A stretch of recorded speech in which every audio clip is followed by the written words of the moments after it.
This is CBC Here and Now.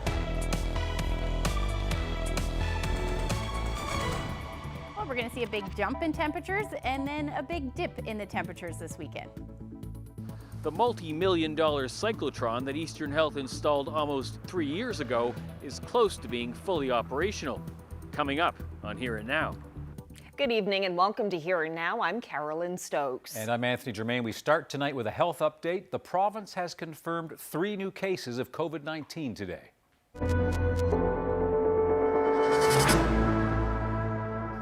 Now, this development brings the total number of active cases in Newfoundland and Labrador to 13. The number of cases in Grand Bank continues to climb, only up 1 though, from 4 to 5 cases now.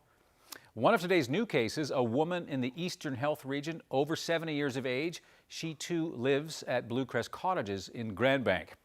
She's been identified as a close contact of another resident there, also a woman over 70, who was reported on Wednesday. Now this week there have been 5 cases of COVID-19 in Grand Bank. All are connected. Now to the other 2 new cases. A woman in the western region has contracted COVID-19, and that woman is in her 40s. Public Health is still investigating how she contracted that virus. And the 3rd new case of the day is a man in his 20s. He's in the eastern region of the province. Public Health says that case is travel-related. He recently returned home from Nova Scotia, and that man is now isolating, and contact tracing is underway. Again, that's 13 active cases. 2 of those people remain in hospital. Well, officials right across the country are pleading with Canadians to step up their fight against COVID-19. That's because Ottawa has released frightening new predictions about just how high and how fast case numbers could rise. Right now, every effort you make as an individual matters. Right now, about 5,000 new cases are reported in Canada every day. That could jump to 20,000 by the end of December if we stay on the current track. And if social bubbles expand and gatherings get bigger, officials say we could see a staggering 60,000 new cases a day by New Year's. The rate of active cases per 100,000 people is already pushing hospitals to their limits. Regions that looked to be in the clear months ago now have Canada's highest infection rates, including Nunavut, which had no cases just 3 weeks ago. Now, the Prime Minister spoke at length today. He acknowledged Canadians are getting tired of the restrictions and that normal Christmas gatherings are all but impossible. Still, he urged everyone to do their part to stop the spread. But here's the bottom line. We have a long winter ahead. As the weather drives us indoors, we really are in danger of seeing more transmission and far too many more deaths. It'll be tough, but we know what we have to do. Wear a mask, keep your distance, download the app and use it, avoid gatherings of all sizes, and know that together, being there for each other, we will get through this.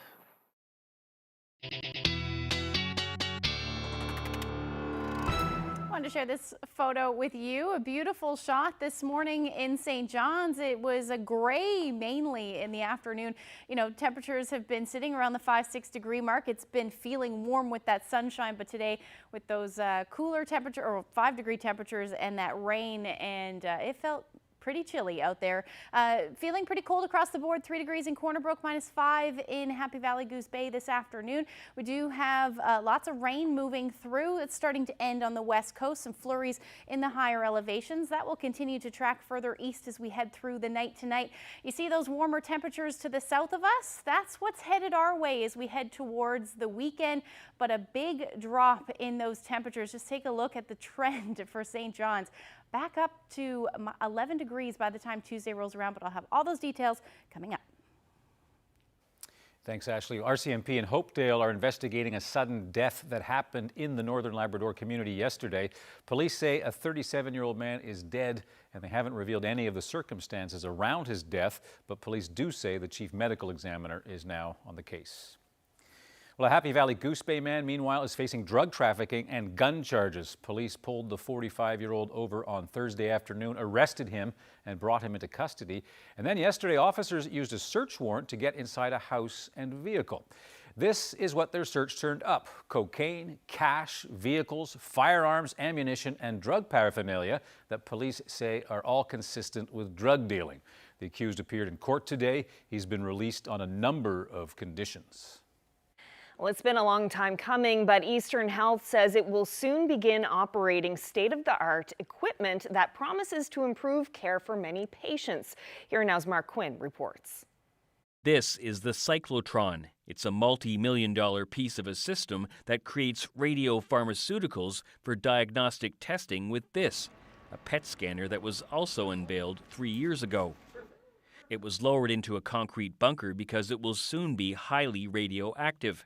In order to operate a cyclotron, Eastern Health needs a license from the Canadian Nuclear Safety Commission and approval from Health Canada. We have all that in place as of now. And that's why 3 years after these shots were taken, Eastern Health is still working towards producing a radioactive material called fluorodeoxyglucose, or FDG. It's something that's used in tests with a PET scanner, and Dr. Fleming says they're very close.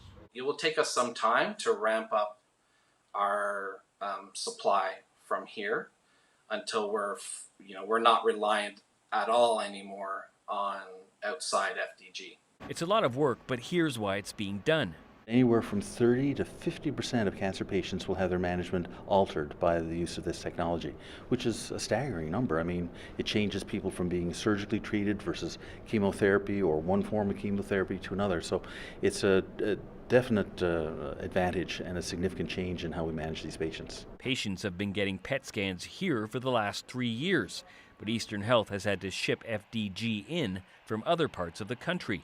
We've had issues with transportation kind of at every point along that process. Problems that have directly affected cancer patients waiting for tests that have been delayed or canceled. So there's no question that that has resulted in cancellations and rebookings.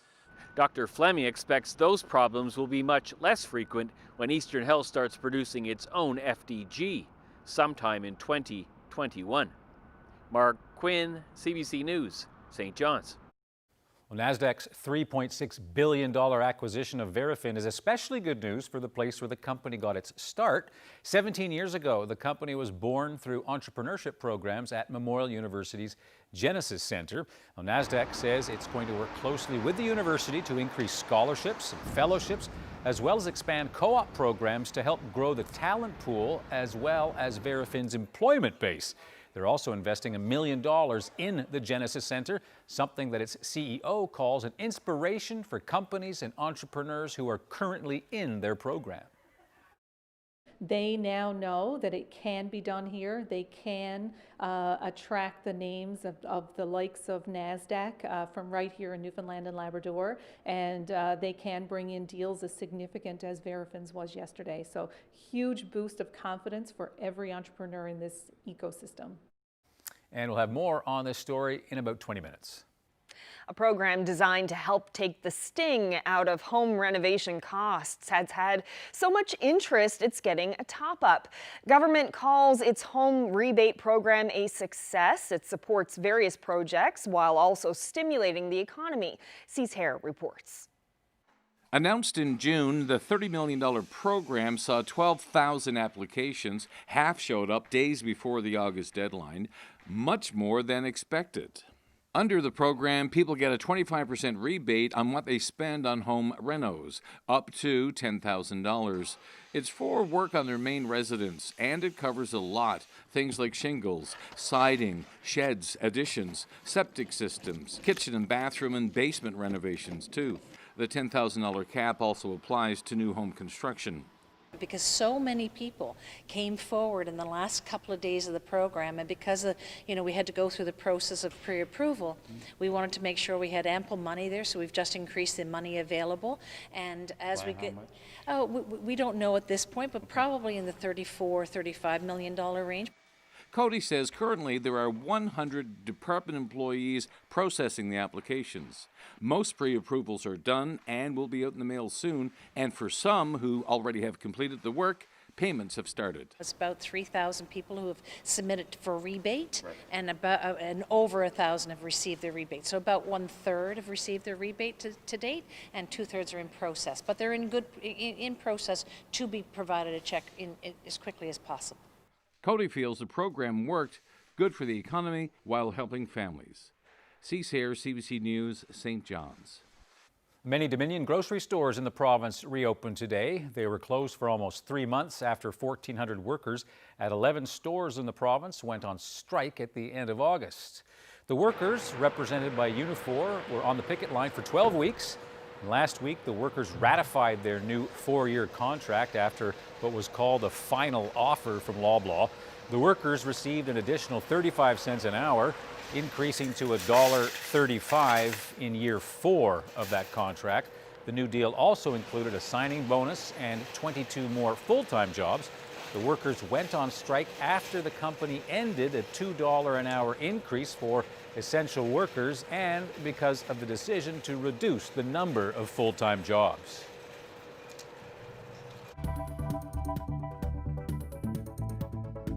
A little bit of an unsettled weekend as we head into next week. Watching our next big weather maker, looks like some rain and wind for parts of the island and then some snow for Labrador. We'll have all those details coming up.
Stedman Brophy of Daniels Harbour. He's a flying fisherman and so much more.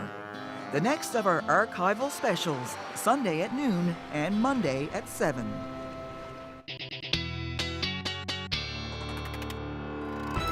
Ashley's here now to look at the weather forecast, and I noticed last night how slippery the roads were, like the sheen, a bit, layer of black ice in a lot of places last night as I was driving home. It was, because we saw that quick shot of flurries, and then as we were all driving home, yes, it was a little bit slippery.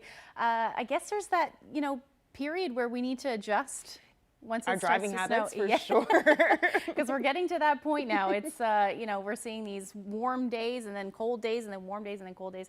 And that's generally what's going to continue. Yep, good reminder. Yeah, that's right. Good reminder to adjust your habits there.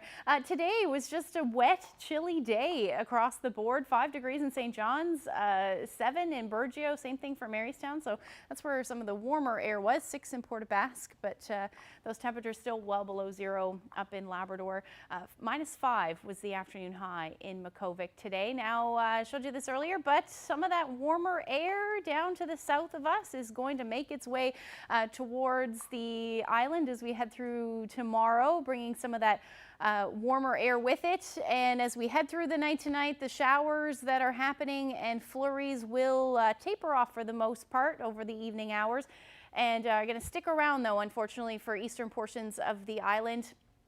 And then another round of rain will make its way in as we head into the early morning hours. So here's a look at that. Some flurries will continue more than likely along the northern peninsula, the coast of the northern peninsula, and then we've got some showers, some flurries or light snow moving in for Labrador. There's a look at that rain that will move in again towards the early morning hours. Otherwise, it should be a fairly quiet night tonight. Temperatures will dip into the single digits. 1 degree in Corner Brook. Generally light winds, 10 to 15 kilometers per hour. A little bit more breezy in the east, with southwesterly somewhere between 20 to 40 kilometers per hour. Looking at a low near 5 degrees tonight for St. John's. Won't really move too much as far as that temperature goes. -8 in Lab City with those winds easing. A little breezy up to the north, though, 20 to 40 kilometers per hour, but generally looking at a pretty lovely but chilly evening for southeastern portions of the Big Land. As we head through the day tomorrow, we'll be a little bit unsettled. We'll still see that potential for showers for the first half of the day. Northern Peninsula, some flurries, certainly in the higher elevations as well. And then in the higher elevations along the west coast, this will likely fall as flurries through the day tomorrow. We should see some peaks of sun as well through central if it clears out before the sun goes down, and then same thing for eastern areas as well, but you'll see some snow, light snow will continue along the west coast. Then we get into somewhat of a snow squall, potential for a snow squall setup anyway Saturday night. Along the west coast. So we could see some accumulating snow with that. Otherwise, ridge of high pressure is going to move in, clear things out for Labrador. So it'll be a lovely end to the day tomorrow. As far as those temperatures go, like I said, we'll see a little bit of a warm up, 9-10 degrees for the Avalon. However, those winds will pick up out of the west, 40 to 60 kilometers per hour. That chance of showers in the morning, in the early afternoon. Then we might see some clearing skies, a few peaks of sun through Gander possible as well. Kept it as a mainly cloudy day, but you could see that. 8 degrees, 6 in Twillingate, 9 in Harbour Breton, and then as we head towards the coast, that's when things start to get a little bit more unsettled. Higher elevations, because the temperatures in the upper atmosphere are a little cold, higher elevations will likely see snow tomorrow afternoon. Westerlies 20 to 40 kilometers per hour, but near the surface, you should see a warm anywhere from 6 to 8 degrees through the day. Cooler for the northern peninsula, though, and that potential for flurries will stick around. 2 degrees in St. Anthony, 0 in Mary's Harbour, and -1 in Cartwright. So areas in the southeastern portion of the Big Land, you'll see those winds ramp up into the evening hours, 30 to 50 kilometer per hour winds expected. That'll be the story along the coast tomorrow afternoon. You're looking at showers, flurries. I keep wanting to say showers, but I mean flurries. -3 for Mcgrath, -2 for Happy Valley Goose Bay, and then Lab City, a few flurries possible for you, and then the sun peeking out as well around -7. As we get into Sunday, things will start to clear out. We'll start to see a ridge of high pressure move in, maybe some lingering flurries possible for the east, but overall, this ridge of high pressure is going to drop those temperatures quite significantly. So after a warm Saturday, Sunday, we'll take a dip. And then as we head into Monday, some more flurries will move in and light snow. This is the next big weather maker. It looks like winds will pick up Monday night, and then we'll see a little bit of a break on Tuesday. Mainly a rain event at this point for the island, but again, that snow, which could be heavy at times up through portions of the Big Land, and then those winds. Once that low moves north, those winds will wrap around again, and we'll see a big pickup in those winds. Here's a look at Saturday's temperatures. Sunday's temperatures rather, down into the 1 to -3 degree range, again with that potential for a few flurries in the first half of the day. Plenty of sunshine into the afternoon, and then dipping into the minus single digits up through Labrador as well. By Monday, first half of the day staying pretty chilly, 0 to 3 degrees with that sunshine, but it will feel a little bit nicer. And then the flurries and light snow continues up through Labrador. So -4 for you in Lab City. And then as we head through the next couple of days into Monday, that's when that low will bring a push of warm air Monday night into Tuesday. It does look windy, like I said. 11 degrees at this point is what I'm thinking for St. John's and Eastern Newfoundland. And then similar temperatures through central and western. And after that, another big drop in those temperatures back down to the minus single digits. We might see a little bit of a push of warm air for Labrador in the southeast, but otherwise you should stay on that cold end of that low, bringing that snow and then staying cold right into Wednesday. It looks like we'll see a drop in those temperatures for Western Labrador back down to the minus double digits. Now I wanted to share this beautiful shot. Jim Blackmore shared this one of a little bit of a snow flurry there, or a squall over the ocean there, captured by from Cape Spear. Thank you so much for sharing that with us. If you have any weather photos to share with us, send to nlphotos@cbc.ca. Thanks, Ashley. Well, today is World Children's Day, and it also marks a milestone for a local organization that offers support, resources, and connections to culturally diverse young people in this province. The group Sharing Our Cultures cut the ribbon on their new resource center today. We spoke with the founder and CEO, Loidetta Quaco, about how this new space will enhance their services. Prior to this place, there hasn't been a place like it that they could come to. But it's important, particularly for young people. If they don't have any friends, then their weekends are lonely. So it'll be an opportunity for them to come here, opportunity for local people who may be traveling to some of these countries where these students are from and wanting some information. So we're hoping that it's not only going to be a learning center, it'll be a resource center as well. And the potential is limited. That the new home for Sharing Our Cultures officially opened.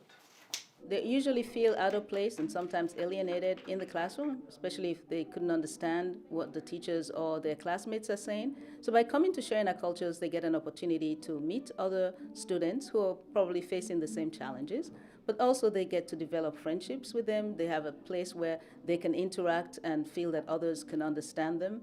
Sometimes they don't know that other students in schools outside of their own school come from their country or even speak their language. So when they come to Sharing Our Cultures, they find somebody speaking Arabic or Spanish, or, so they just feel so much at home, and it gives them that sense of place and belonging. One of the students who had participated in Sharing Our Cultures, she said, Loidetta, you saved my life. And I was really surprised, what she said. And then she explained that when she came, she didn't speak English and she didn't know anyone. She was actually experiencing extreme loss of her extended family, her friends, familiar places. And she said, I had to come to school every day. She said, I hated it and I hated my life. And she said, one day the guidance counselor said to me, why don't you go to the Sharing Our Cultures program? She said, and I did. And I met other students who were struggling. I met people who spoke my language. And he said, it just saved my life. She said, I just felt so much accepted and at home and felt that I belonged in the group. And all of these students helped me to actually integrate into the school. And she stayed here actually and finished the school and before leaving for work to go to another part of the country. Children who have suffered violence and traumatic experiences is really hard, because when they come here, that's compounded with the fact that they have to learn a new language. They have to start learning in a structure that is unfamiliar to them. And they're here without knowing anyone in their school most times, or not having anyone who speaks their language in their school. So it's very difficult for them, and they go through that extreme sense of unwanted isolation, and sometimes they feel it's a rejection, so they feel that they don't belong, and they don't know how they can actually live and learn within an environment that is so unfamiliar to them. And of course, they're still dealing with the fact that they've left family members behind. Some of them have watched members of their family, killed, and they've had to leave and come here. And sometimes they feel a little bit of a survivor's guilt as well. So how come, I was saved and the rest of the children in my school that was bombed didn't? So it's very difficult, and that's why we felt we needed a safe place for them where they could feel at home, where they can socialize and their own level and in their own way, and when they're ready, sometimes they would express some of their concerns and some of the experiences that they had to go through. And we feel that it helps them to talk about it when they're ready and to be able to empathize with them as well. The book of Genesis says it took 7 days to create the world. For Verafin and NASDAQ, that deal, it took 17 years. Some major local impacts. We'll discuss that. That's next.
Hey, it's Aoife. Farai. And Columbus. And we're three really good friends who really love to eat.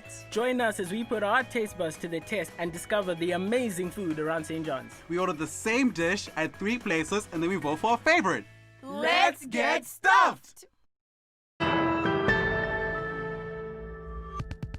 Welcome back to Here and Now. Well, last night we talked about that amazing $3.6 billion deal, which is the talk of the tech sector, not just here in Newfoundland and Labrador, but it made news in New York, Hong Kong, London. It is really big news. Today we're going to look more locally. This is really where it all started. Joining me are 2 guests, and we're going to start with the president of Memorial University. So give me a sense of what this means for MUN.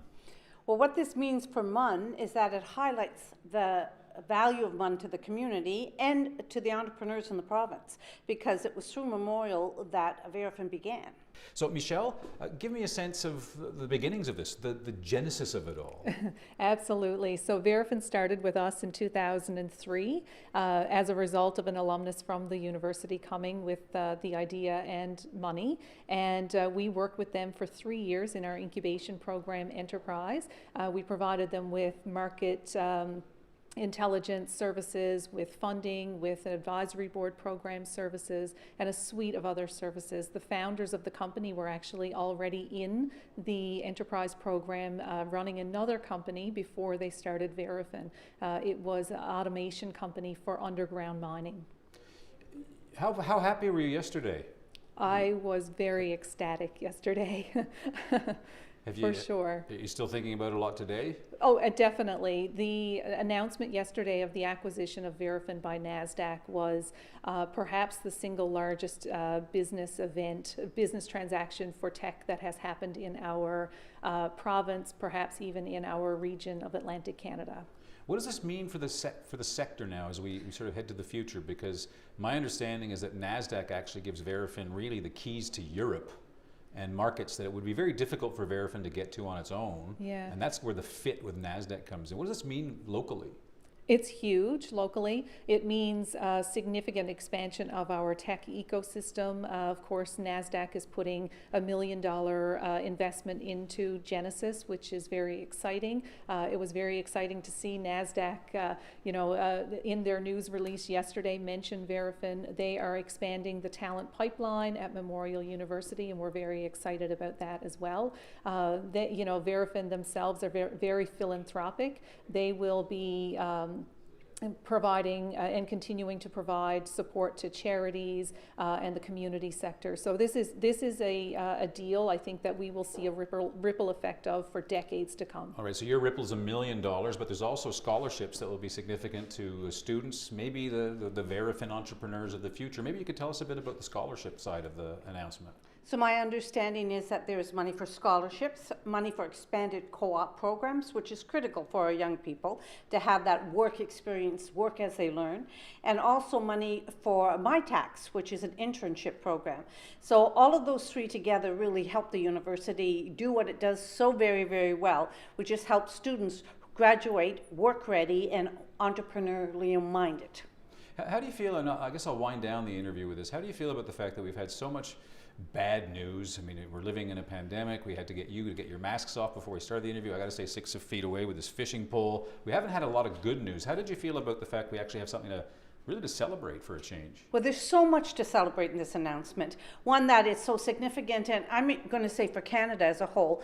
2, that it shows the power of our young entrepreneurs in this country and in this province.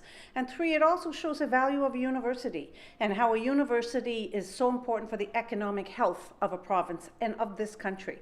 So there's many good news stories in this. All right, Michelle, I'll give you the last word. Moving forward for the tech sector, what does this mean for future business here?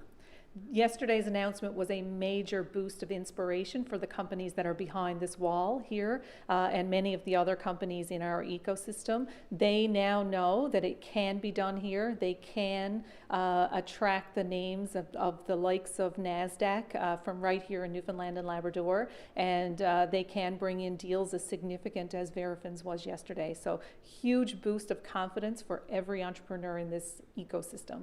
All right, well listen, I hope that I get a chance to interview you both when the next big announcement comes. Thank you both very much. Thank you. Thank you. Well, from one booming business to another, demand is growing for ultra-cold freezers capable of safely storing and protecting temperature-sensitive COVID-19 vaccines. A German manufacturer is stepping up production before hospitals and clinics around the world come knocking. The company says its freezers can chill contents to a numbing minus 90 degrees Celsius, even in places where the ambient temperature is 20 or 25 degrees. It also claims if there should be a power failure, their freezer's insulation system will protect its contents for 24 hours. Of the two vaccines closest to distribution, one needs a storage temperature of about minus 80. The other claims it can remain stable at standard refrigerator temperatures for 30 days. Sometimes we don't get all of the haircut done, so we tend to do all the important stuff first, just in case the client decides that they're finished. Well, that's because for some, this process is too stimulating. How one hair salon has adapted for clients with autism. That's next.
I'm Ramraj Shavendran, the co-host of the St. John's Morning Show.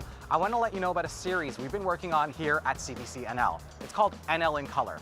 I got a chance to sit down with folks that live right here in St. John's that don't always look and sound like the people around them. I'd be excited eating like mac and cheese and fish and brews. The need to belong is less important to me. People are gonna think that brown people don't know what a crosswalk is. They think you come from, I don't know where. We've already given them so much, how can they ask for more? I was absolutely floored. You can tune in right here on Here and Now, or on CBC Radio 1, or even online, cbc.ca/NL.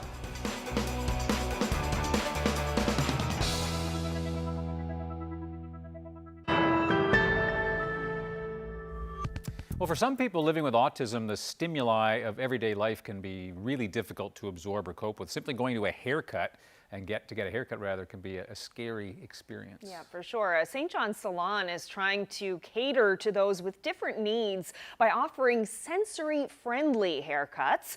So what makes a haircut sensory-friendly? We dropped by the salon to find out. People are happy to have a space where there's no stress on them. They don't have to worry about other people being in the salon. They don't have to worry about disrupting a space because it's completely theirs. Hi, welcome. I turn off the music. We try and keep it clutter-free except for the necessary tools, and I turn down the lighting. No background noise, no phones ringing, no loud sounds, no surprises for the clients. You introduce it before you use it. A large number of our families have indicated that no matter what age their children are, getting haircuts can be challenging. The typical hair salon is loud, it's a little busy, there's different noises, there's different things happening. But through the offering of the Hair Factory, we've been able to offer our families the opportunity to get haircuts every Monday evening by appointment in this beautiful space that is quiet. There's one hairstylist. The parent caregiver can assist the person and really provide a meaningful, successful experience to the people.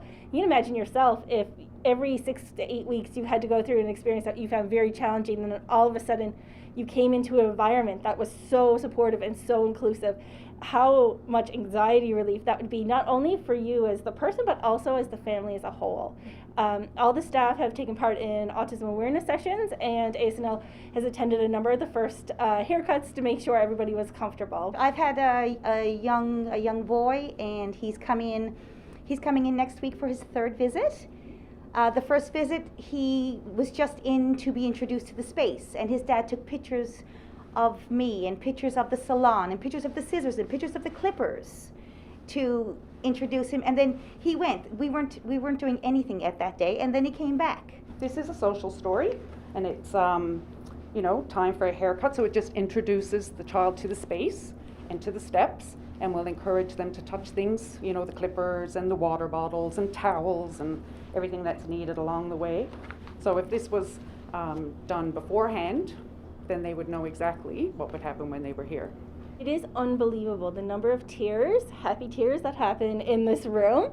I know within the first month of hosting this, there was a young man who hadn't had his hair cut in years, and he had very long hair, and upon coming in, he was very anxious, but they were able to trim his hair right down, get him nice and freshened up, and now he regularly attends. And so even that part, when you think about getting a job, being independent, making friends, if your hair is untamed, or if it isn't clean and clean cut, then that's a huge barrier to employment and to developing friendships.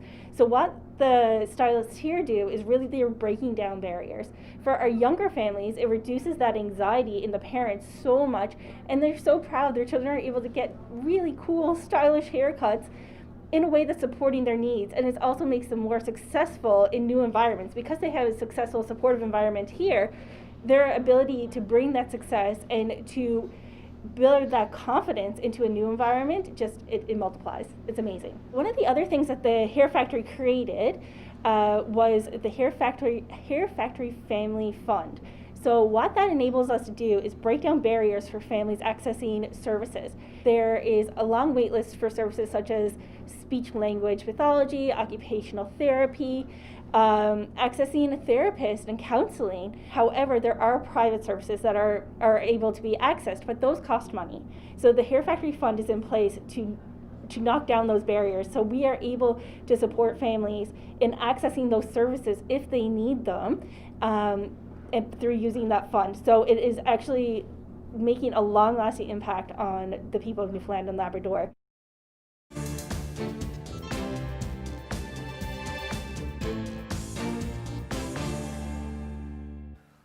Okay, now to a story in another part of the country that you have to see to believe. For years, Jim Blackwood was feeding raccoons in his backyard in Pictou, Nova Scotia. Yes, and during the pandemic, videos of his furry dinner guests have gone viral. Colleen Jones now with the story of a raccoon whisperer. Invited to dinner at Jim Blackwood's house in the country. On the menu? These are chicken dogs. There's no salt or any additives in them. Turns out I'm not eating dinner, but the guests are starting to arrive for the feast. Come on. There you go. Okay, where are these fellas? Come here, you. Jim Blackwood is known as the Raccoon Whisperer. Every night, the raccoons come, about 25 of them. You gonna come? There you go. For me. Someone made him this sign, Jim's Diner. It's a diner for raccoons, and Jim is the head chef. Where's Buddy at? He's named all the raccoons and somehow can tell them apart. Girl, here, Blackie, here. There you go. Jim was posting on YouTube for 9 years. This was the first one. And yes, people watched, but he was hardly an internet sensation. He's gone viral now. This recent post has been viewed over 11 million times. You ready? His videos started taking off in the midst of the global pandemic.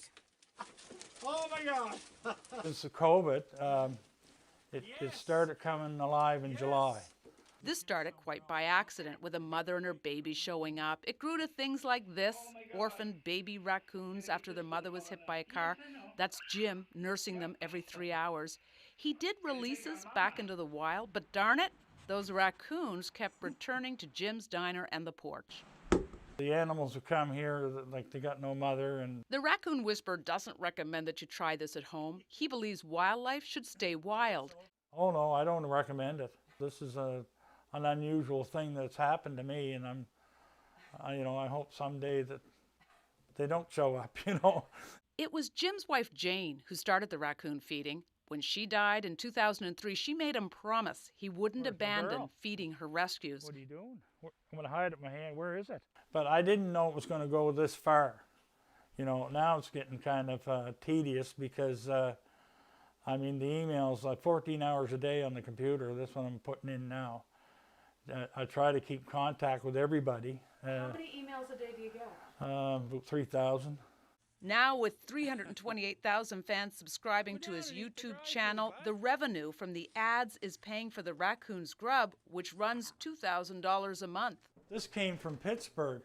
They took a blanket and they put all the pictures. His legion of fans mail him more raccoon paraphernalia than I knew existed.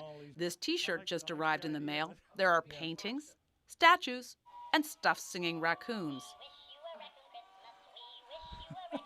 Retired from the RCMP, Jim Blackwood has worn many hats in his 67 years. Now it's crocheted raccoon hats for this grandpa. You like my new hat? And nights on the porch feeding and talking to his raccoon friends. Back up. Colleen Jones, CBC News, Churchville.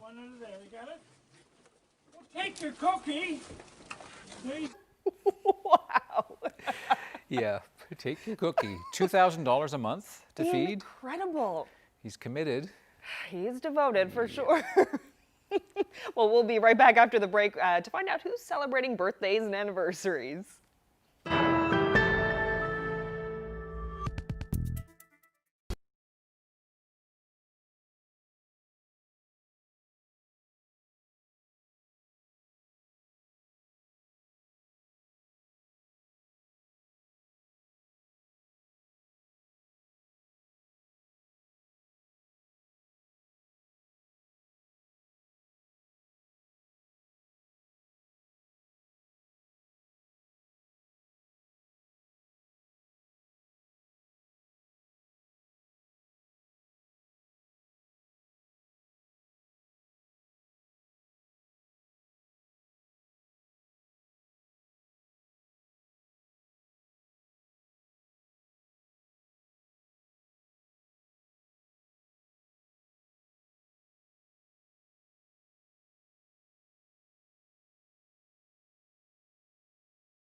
on your street.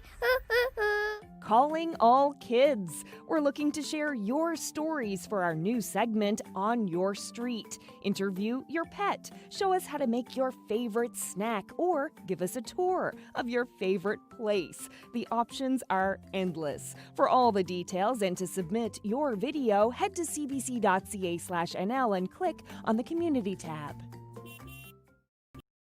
Time to find out who's celebrating. Happy anniversary to Whitfeild and Nina Mcgrath. They've been married 69 years. Wishing Roger and Vera Sheppard from Corner Brook a happy 55th anniversary. Happy 56th anniversary to Edgar and June Napier of Sandy Cove. Robin and Zeb Andrews are celebrating their 64th wedding anniversary. Congratulations to Bill and Doreen Drodge. They're celebrating their 50th wedding anniversary. And wishing Mac and Elizabeth Rowsell of Point Leamington a happy 61st wedding anniversary. Happy 52nd wedding anniversary to Tom and Margaret Leonard of Freshwater, Placentia. Happy 53rd anniversary to Peggy and Jerry Stone of Lewin's Cove. And it's a golden anniversary for Maxine and Hardy Crossley from Corner Brook. Congratulations. Also celebrating 50 years, Wayne and Roxine Winter from Glenwood. Happy 71st anniversary to Henry and Edith House of Bellburns, now living in Corner Brook. Happy 62nd anniversary to Pat and Agnes Kenny of Deer Lake. Happy anniversary to Stan and Gertie Walsh of Verde, who are celebrating 58 years of marriage. Albert and Nellie Hefferan of Southeast Bight are celebrating their golden wedding anniversary today. Congratulations. Happy 50th wedding anniversary also to Cal and Vera Coish of Grand Falls-Windsor. And another 50th, congratulations to Sterling and Mildred Shave of Buren. George and Frances Bowles are celebrating their 62nd anniversary. And wishing Wally and Judy Russell of Carmenville a happy 51st wedding anniversary. And anniversary greetings going out to Anne and Jim Hickey from Terrenceville. They've been married for 57 years. Calvin and Rita Barnes from Summerford are celebrating their 56th wedding anniversary. Elias and Valerie White of Flat Bay are celebrating their 50th anniversary tomorrow. Happy 50th anniversary also to Eric and Nellie Brown from Cowhead. Wishing Henry and Patricia Young of Grand Falls-Windsor a happy 67th anniversary. Congratulations to Winston and Ina Ivany from Badger Lake. They're celebrating their 50th anniversary. Also wishing Frank and Shirley Reed of Mount Pearl a very happy 50th anniversary. And anniversary greetings going out to Sandy and Glowina Foss of Embry. They are celebrating their 70th anniversary. Wow. Happy 51st wedding anniversary to Pat and Jen Butler of St. Mary's. Happy 50th anniversary to Jim and Pauline Drover of Twillingate. And another golden anniversary, congrats to Loudon and Drusella Patey in St. Anthony. Happy 51st anniversary to Robert and Charlotte Bull of Gambo. Happy 50th wedding anniversary today to Norman and Jessie Butt of Heatherton. 64th anniversary greetings going out to Donald and Bertha Torville from Victoria Cove. 50th wedding anniversary greetings going out to Michael and Pearl Montague of Northwest River, Labrador. Happy 65th anniversary to Walter and Rowena Frost of Hillview. Frank and Verly Hodnott of Embry are celebrating their 54th wedding anniversary. Congratulations. And now to some birthdays. Happy 90th birthday to Alice Kavanaugh of St. John's, and a very happy 93rd birthday to Ellen Mooney from Branch, St. Mary's Bay, now living in Clark's Beach. Happy birthday to Hannah Park of McIvers in the Bay of Islands, who is celebrating her 92nd birthday. And birthday greetings to Daisy Penny in the beautiful and stunning town of Salvage. She turns 95 today. No bias there, Anthony. None whatsoever. Nope. Here's a milestone to celebrate. Happy 100th birthday to Hazel Yetman of Harbor Grace. Happy 96th birthday to Harold Pafford of Corner Brook. Happy birthday to Olive Perry in St. John's, who's turning 93 tomorrow. Wishing Rybert Torville a happy 94th birthday. He's from Georges Point, Gander Bay. Happy birthday to Cecil Paddock of Grand Falls-Windsor, who is also celebrating his 94th birthday today. Happy 96th birthday to Joseph Hancock of Fogo Island, now living in Brown's Arm. And happy 90th birthday to Effie Smith in Grand Falls-Windsor. Bernadette King of Lameline is celebrating her 96th birthday, and a happy 90th birthday today to Dulcie Ivany of Chance Cove. Birthday greetings going out to Grace Hancock of Forto, Labrador. She is turning 93. Happy 90th birthday to Edgar Stagg of Cape Friels. And let's end with a very big celebration. Happy birthday to Hercilia Moores of Brigus, now living in Clark's Beach, who is celebrating her 105th birthday this Sunday. Hope you have a wonderful day, Hercilia. Congratulations once again. Fantastic. Yeah, and you know who else is celebrating? The Queen and Prince Philip. Oh, yes. Congratulations to Liz and Phil in Burgeo. It's their 73rd wedding anniversary. The royal family shared this photo of the couple opening cards with well wishes yesterday. Yeah, the card they're holding was made by their great-grandchildren, Prince George, Princess Charlotte, and Prince Louis. And in a nod to their early days, the Queen is wearing the same brooch that she did for her honeymoon way back in 1947. Wow. Incredible, right? Yeah. Well, I'll get to the local forecast in just a second, but first I wanted to show you this. There is a state of emergency in Russia's Far East due to freezing rain. Temperatures were cold and heavy snow as well. Take a look at this. Authorities say 2 days of freezing rain and snow formed a coating of ice on the roads, power lines, and trees up to 12 millimeters thick. The power is likely to be out for several days, and regional authorities have mobilized all available resources, including the Navy and the Army, to help find ways to assist residents in dealing with the severe cold. Locals say a storm like this hasn't been seen in the area for 30 years. And it's certainly that time of the year, and also that time of the year here in our province for snow squalls and sea effect. I've already talked about this a couple of times, but I just wanted to kind of go through what happens and what we're looking for when we look for these snow squall setups. So first, we need unfrozen water, which very likely happens in the early time of the winter for the west coast. We need the air temperature up at about 5,000 feet in the air to be 13 degrees. That's the magic number. And when we, minus 13 rather. And then when we see that difference in the temperatures, we've got that relatively warm water, we've got that cold air that moves along and it causes some fog to develop and also some cloud cover on the other side of the water there. So that's when we start to get those snow squalls. And they are persistent at times, and they often go with the wind. So it does look like we're going to see a little bit of that setup as we head through the night tomorrow night.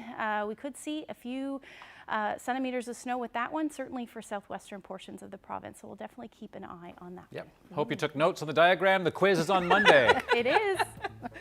Thanks so much for watching, everyone. Have a great weekend and a great night. Good night.